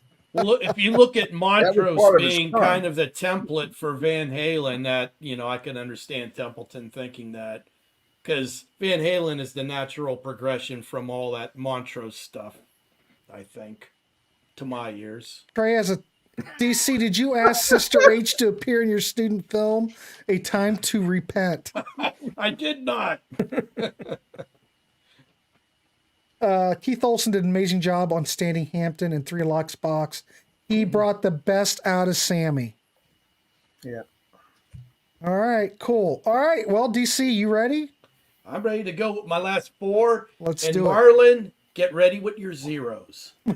Okay, to round out 84 for me, let's go with Drive from the Cars. Yeah, that's a good one. So, I love that. Well, I don't have a Benor. problem with that at all. Oh my God, what a great ballad, and a nice kind of a trade-off thing with more the Rick Ocasek sounding things. I wish they would have evened things out a little bit more, as Grand Funk Railroad did as they moved along with Don and Mark.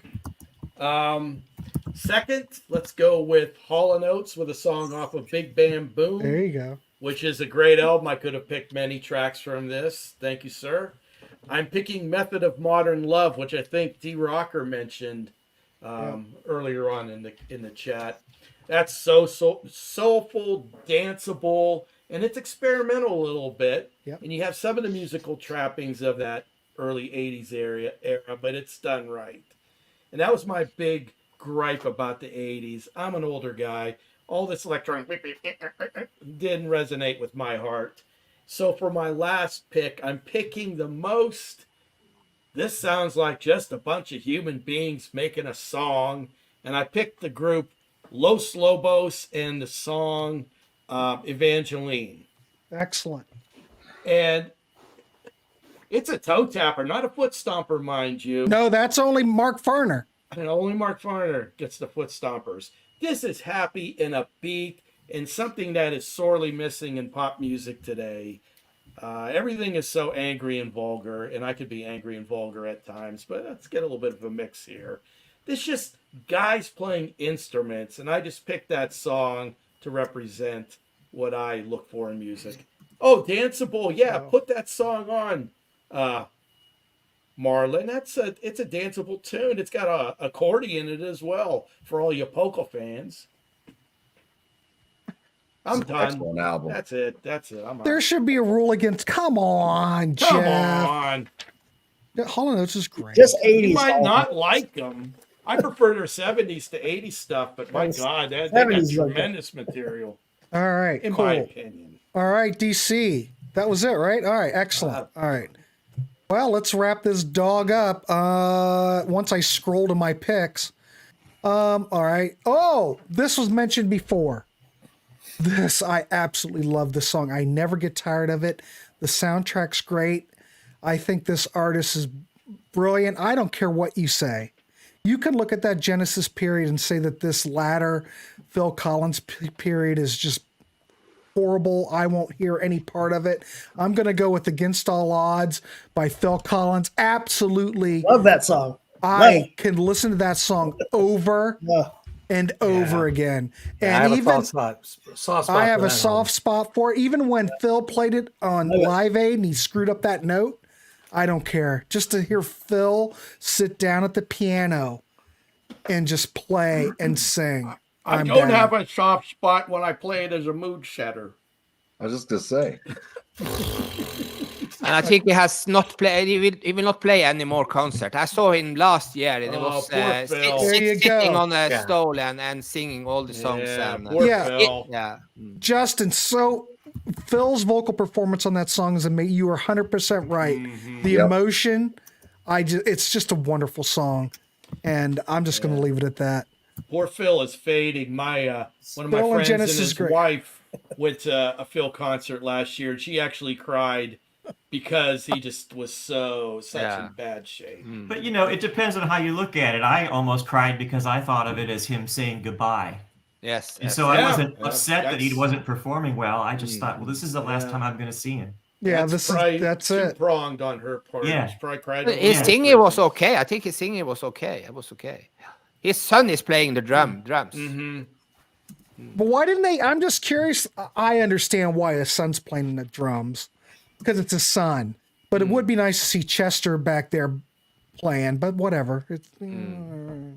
There's a reason, Grant. I don't want to make the show 3 hours long. Oh, I don't know what the reason is.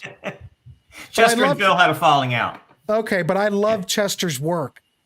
Me too. He's a phenomenal drummer. Genesis was over at Jeff. He's one of those people. Okay, Against All Odds also had Mike Rutherford and Peter Gabriel on the soundtrack as well. And the song suits the theme of the movie. I agree. You could play a lot of those scenes over that video and it just fits just right. It's perfect. Here we go. Justin says, I'll be contrarian here and say I like Invisible Touch quite a bit. All right, cool. Sydney, Genesis was so... Now it's a Genesis thing. It wasn't over. It wasn't. I think they produced their best stuff. This is starting. This is the thing. Yeah, they could play all that prog shit. How long are you going to play all this prog for? You only can take prog so far. The thing is that these guys, when it was just toned down to those three, those guys were such great songwriters. And I've said this before in the Contrarians when we did that show, is that they hone their skills down. You know, a lot of this prog's just a bunch of noodling. Let's be honest. But man, if you can write a perfect pop song, somewhere Rand's ears are. I think that all those Genesis songs. Think about it; they're perfect. But I think you have to also think about the composition and the drama that's in those prog songs, and not just the noodling. Well, but at the same time, you also have to think about the fact that they set out to be a pop band. Well, while everybody that was their plan, was that they liked Motown and they were going to be a pop. But band. they did it, and then they just gradually one of the best bands into what they developed into. But one of the best bands in the '80s that could do it. Those hits that they did, perfect pop songs. These guys were masters of their craft, whatever they did. And nobody dragged them into doing that. They wanted to do it. They I'm good with prog. I don't have a prog, but what I'm trying to say is that they could make perfect pop songs. I mean, some of those songs I think are up on, you can throw me under the bus, but I think a lot of those Genesis songs are as good as anything Paul McCartney might have written. Any Beatles song, I think Rutherford, those guys are just master songwriters. That's what I'm trying to say. Well, then you won't like my reunion, because everybody wanted and got at the Oasis reunion, which I could care less about. But boy, and I know all the old time Genesis fans would love to still see somehow Peter, Steve Hackett, Mike, Tony. Okay, you can't get Phil to play drums. Get his son to play drums, and then just do the old stuff one last time for the hardcore Genesis fans. Yeah, unfortunately, they tried. It's never going to happen. It's never going to happen. They tried twice, and it just they couldn't get Peter to agree to do it. Yeah, or he would agree. I know it's never going to happen, but boy, yeah. That would be the reunion I would want. The Gallagher brothers of Oasis can go sit in the corner somewhere.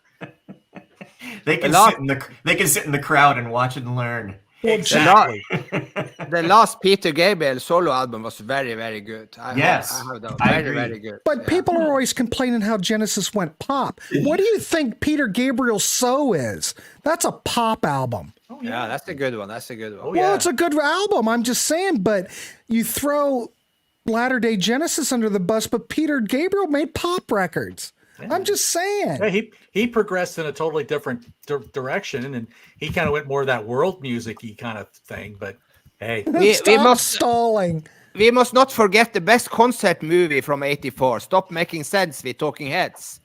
This is the best concert movie from '84 with all the hits from Talking Heads. Yeah, there you go. All right, let's keep going. We went on a Genesis tangent. We're having a conversation, Marlon. Marlon, calm down. This is what we do. Go take your Pepto-Bismol or whatever you need to get things moving. All right, my number 8, I'm going to go with a member that was in the Babies. I'm going to go with John Waite, Missing You from No Breaks, which I love. I love all love that. I love later John Waite. He's got some great stuff. Yes. Great vocalist, man. Top notch, and this is a good record. Any of that stuff I'm in. I like the Babies. I like John Waite. I'm good. My number 9, I'm gonna go. See, Marlon's just gonna take my man card. I don't care. I'm gonna go with REO Speedwagon. Can't Fight This Feeling off of Wheels Are Turning. Wonderful ballad. God, I liked this when it came out, and I think the production on this record's great. I think this is a better album than what came before Good Trouble. They stepped it up. But they took a little bit more time in between records. Great stuff. I Don't Want to Know's a great song on here. It's a good offering from REO Speedwagon. Is it as good as High Infidelity or Nine Lives? Or You Can Tune a Piano. Well, your mileage may vary, but I love this song. I don't care what you say. I don't care how Marlon's going to drag my name through the dirt. Let's see if he did. Wear it like a badge of honor. I'm wearing it like a badge of honor. I'm seeing if he said anything. Nope, he's probably thinking of something cool to say, cruel or cool. All right, my number 10. I'm surprised no one mentioned this song because for some reason I can't get enough of this. I actually heard this the other day on the radio. For God's sakes, when I happened to turn it on. I swear to God, when I was in the car. Somebody actually listens to the radio? Now Really? listen, no, They I was in played the a car song between all the commercials. No, I just happened to hear it, and then it just certified how great this is. I'm going to go a Deep Purple, Knocking on Your Back Door by Perfect Strangers. What a riff. What a production. What a song. This I could listen to again. A lot of these songs that I'm talking about, I never get tired of. I could listen to this over and over again. And to think about the Mark II coming together after all these years and producing a record like this. God, this is a great song. Richie Blackmore's guitar is phenomenal. Ian's, come on. They sound great. They sound revitalized. It's like they're back. And it's a great record. Ian Pace's drums on here.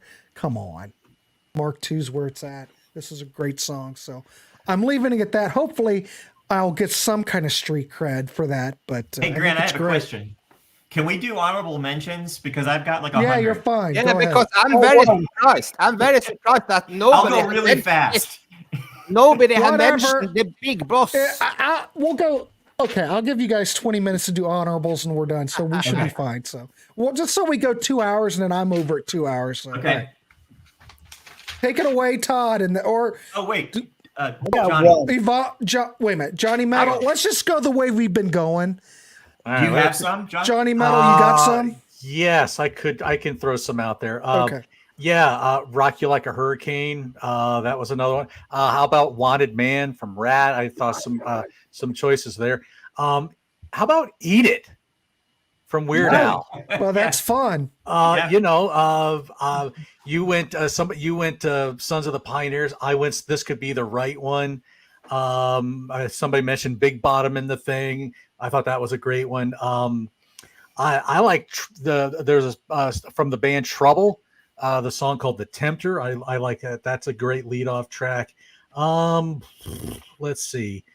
Rhyme of the Ancient Mirror from Iron Maiden. Throw that out there. That's it. That's all right, I got. Cool. Excellent. All right, Todd, take it away. All right, I'll go really fast. These are all the things that I had on my list and crossed off. All right. Okay. Thomas Dolby's Stream Kiss from the Flat Earth. Great record. Queen, Radio Gaga. King Crimson, I had Model Man from Three of a Perfect Pair as my fave. Let's see. Go Insane, Lizzie Buckingham. And these next three were these were the ones I really had a hard time cutting out. The Fix, Are We Ourselves? It was mentioned in the comments. My favorite Fix song. Forest Fire by Lloyd Cole and the Commotions. Paul McCartney's No More Lonely Nights. Flock of Seagulls, The More You Live, The More You Love, from that underrated third album that didn't go anywhere. The Cure, Shake Dog Shake, again mentioned in the comments by Lewis, I think. Phil Collins and Philip Bailey, Easy Lover. Toto, Stranger in Town, and Method of Modern Life. Many good ones there. Very awesome. Excellent Thanks. picks. I lost on Jeopardy. You did? Sorry to hear. Oh, yes, The Cure. Yeah, I could have mentioned The Cure too, but at least I mentioned Deep Purple and I got at least 1 out of 0 from Marlon. So made my day. All right, Yvonne. That's a good choice, though, Grant. You got any honorables? Hello again with the cast. This is a 12-inch version. Very good. Oh, that's cool. I've never seen that before. Yeah, and this is Rough with Self-Control. It's an Italian guy who has this version of Laura Branigan's song. Very big hit in Europe. And of course, this song here, Rockwell, Somebody's Watching You. And Michael Jackson is singing on this. Yeah, that's a good that's a good song. Yeah, and I also like this Shannon, Let the Music Play with Shannon. So and the big record in '84 was of course The Boss, and he has a lot of good songs from this album in '84. Yes. Yeah, George has a good point. Lloyd Cole and the Commotions, Rattlesnakes. Check that album out if you do not know it. Yeah. Or any of the Lloyd Cole and the Commotion stuff. Great stuff. That's it, Yvonne? That's all you got?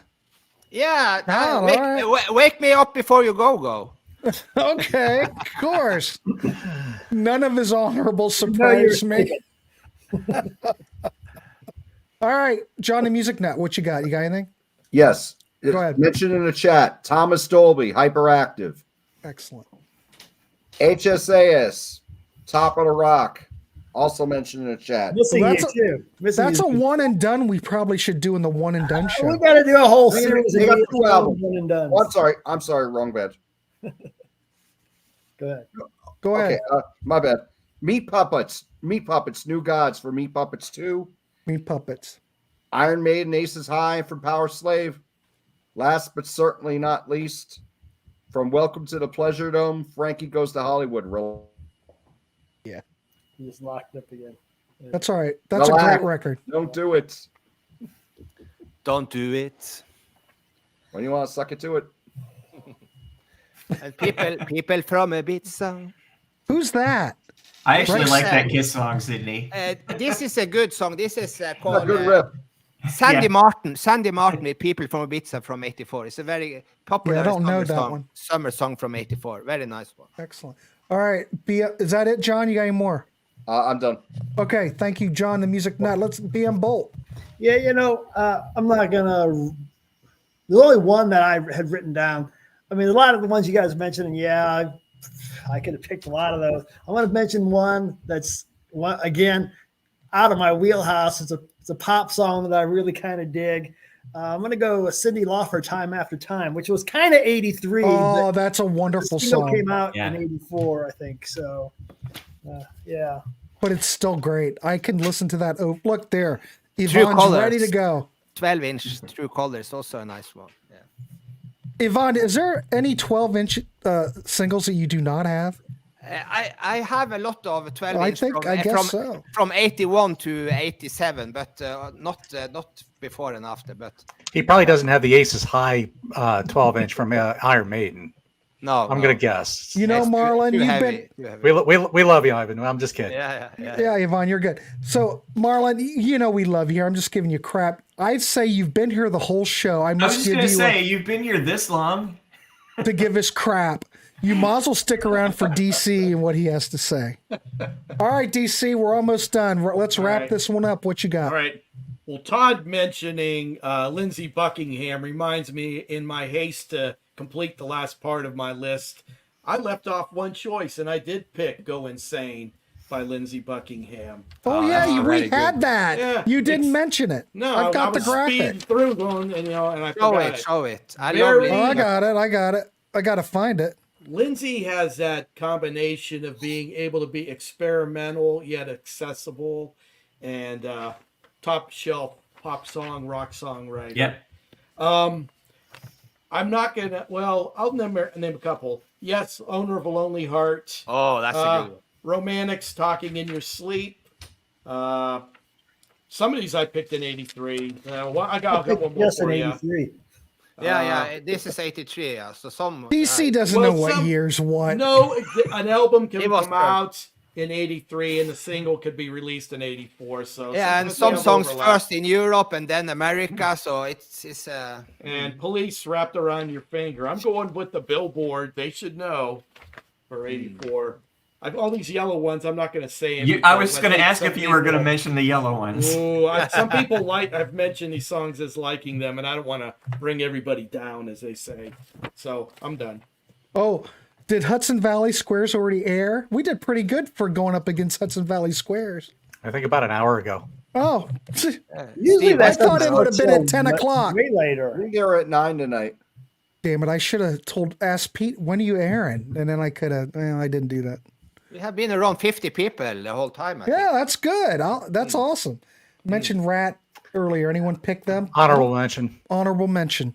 Yeah. Slide it in. White Snake, Toto, Angel, Don't Cry. Oh man, the best bridge ever. There you go. Isolation album, I think. Yeah. My Life, one of the great synth pop singles of the 80s. Great. Absolutely. DC probably picked Duran Duran for his favorite 1968 song. That's too early. One of these yearly roundups, I am going to be like Charlie Weaver down here in the bottom center.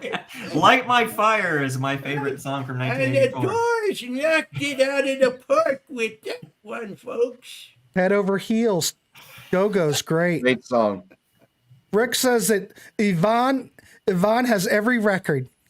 Yeah, that's my friend Rick. I have a lot of records. Too much, maybe. Grant, I got cut up in the warehouse. Ken, you're You and Marlon stayed. You're missing the playoff game. The Yeah, I Guardians. appreciate everyone. The Warrior by Scandal's another good one. Hey, I do appreciate everybody sticking around. It's just great to do these shows on Monday and just talk music. I do appreciate everybody. I appreciate this panel. Johnny Metal, Todd Evans, Yvonne, John the Music Nut, BM Bolt, and DC Two Time. Well, we're done. We went like an hour. And the damn possum. And we had Ernesto for a while. And Ernesto. See you in Wherever 85. you are. See you in 85. Tune in next month. I'll pick out a date. Well, it'll probably be, like whatever it'll be, a month from now. Oh, look at this. Wait a minute. Marlon, are those hearts? No, they're like they're three No. zeros. Squared off Three zeros. squares. I think they're little Three hearts. squares. I try to make hearts with the fingers. Yeah. Which one of us should take offense of the three squares he put up? I think those little hearts. Well, okay. Maybe They're he's hearts- trying to be hip to be square. Oh, I don't know. Yeah. that's not what you did there. Yeah, Jeff you says, will- wake me up for 87. Jeff's like Marlon Mark II. Anyway, thanks for the kind words, everybody. Glad you could make it. The panel, have a good night. I'll It's send 4 out a o'clock date. soon. So 4 o'clock, so I must go to sleep. Yvonne must go Go to get bed. him. Thank you, Yvonne. All right, everybody. Thank you, We brother. will Yvonne. see you next time. Everybody, have a good day. Have a good rest of the week. Bye. See ya. Yeah. Bye.